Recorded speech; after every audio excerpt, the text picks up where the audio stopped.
Ni kawaida pale unapokuwa na changamoto za UTI za kujirudia za mara kwa mara, kujikuta unaenda kufanya vipimo baadaye ukaambiwa kwamba changamoto yako kubwa kunaonekana kwenye kizazi. Kuna changamoto ya uchafu au kuna ukungu au muda mwingine kuna majimaji ambayo yanaonekana mle.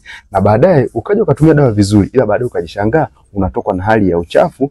Baadaye unashangaa unapata hali ya harufu inayoambatana na hali ya miwasho katika sehemu zako za siri. Na tatizo hili huwa tayari umeshajitibia vizuri, ni sawa. Na ndio maana yake nikisema kwamba nipo na katika safari ya kuitwa mama, na maanisha kuna program maalum ambayo imeshawasaidia wanawake wengi sana kupitia matibabu, kupitia mwongozo ambao hii inaenda kutoa wale bakteria wabaya, kwenda kutoa makovu na majeraha ambayo tayari yameshajitokeza, kwenda kusaidia moja kwa moja kupandikiza wale normal flora, lakini pia kwenda kusaidia kurejesha ule unyevu ambao unatakiwa upatikane katika ile sehemu ili isiweze kurejesha tena changamoto hii hata kama ilishafikia kwenye hatua kwa PID au changamoto ya fungus. Kwa hiyo unaweza tukawasiliana moja kwa moja nikakuingiza kwenye huo utaratibu. Kumbuka kwamba huwa upo limited kwa watu 20 pekee. Kwa hiyo na kama unaweza kuwahi basi unaweza ukawa ni mmoja wapo.